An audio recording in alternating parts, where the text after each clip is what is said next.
Kumusta na po kayong lahat? Welcome to another edition of Cooking with Chef Larry. Today is September 17 and it's 78 degrees in the beautiful city of Anaheim. Anyways, ito po ang ating mga ingredients. Meron po tayong 1.5 pounds of beef. Meron po tayong liver spread, tomato sauce and sausage. Meron po tayong tomato, lime, and red bell pepper. Garlic, beef bouillon, and onion. Meron din po tayong carrots at potato and green olives. Tara na! Let's start cooking now. First thing, magsasangkutsa po tayo ng sibuyas at bawang.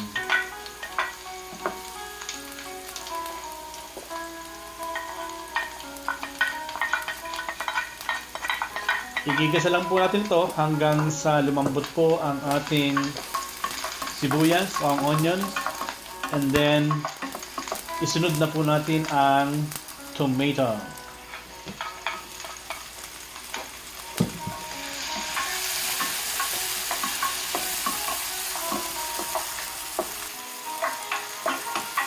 And then, it's time for us to add the main ingredient.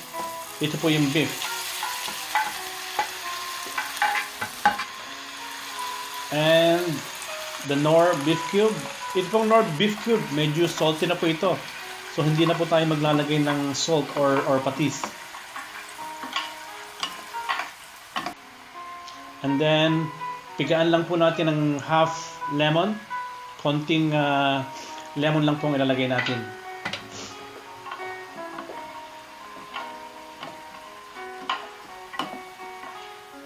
At titimplahan na po natin ito ng ating ground black pepper.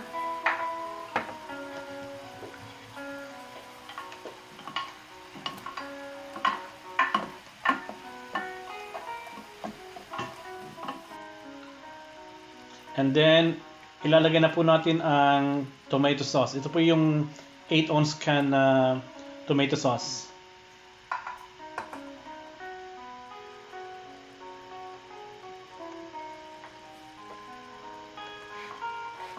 Halu-haluin lang po natin pagkalagay natin ng tomato sauce.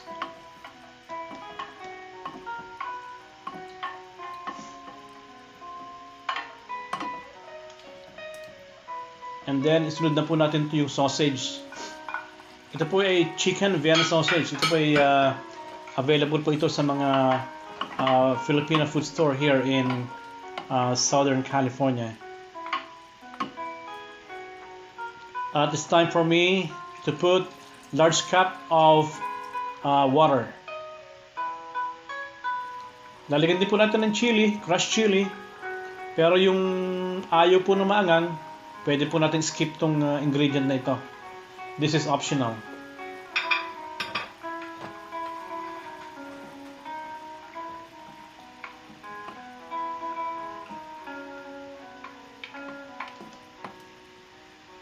And then tatakpan po natin ang ating pan at hayaan lang po natin kumulo ng kumulo hanggang sa lumambot po ang ating main ingredient na beef.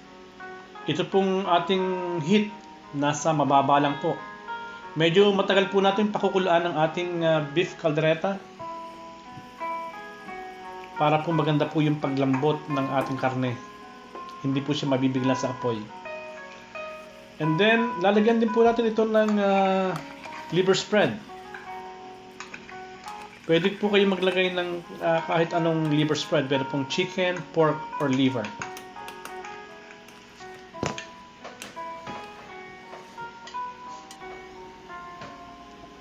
And then, pakuluan po natin ang pakuluan hanggang sa lumambot po yung ating beef. From time to time po, medyo tusok-tusukin natin yung ating beef kung malambot na. At kapag malambot na po yung beef natin, pwede na po natin ilagay yung carrots tsaka po yung potato. Ito pong carrots and potato, pakukulang po natin ito ng mga 5 minutes Yung pong apoy, medyo lalakasan na po natin ng konti. Tapos isabay na rin po natin ito yung green olives. Ito pong green olives, medyo salty rin po ito. So, alalay din lang po ang paglalagay ng ating olives. Ayan, medyo patapos na po ang ating pagluluto. And lastly, ang huli po natin ilalagay ay ang red bell pepper. Ito pong red bell pepper, pagkalagay natin, halos ito na po yung ating beef caldereta. Hindi po natin masyadong lulutuin ang ating bell pepper. Ayan. And there you go. Isasalin lang po natin sa isang serving plate. At pwede na po natin ihain ang ating special recipe for today. Ito po ang beef caldereta. Sana po yung nagustuhan ninyo ang ating pagluluto for today. At sana po ay mag-subscribe kayo sa aking YouTube channel. Maraming salamat po.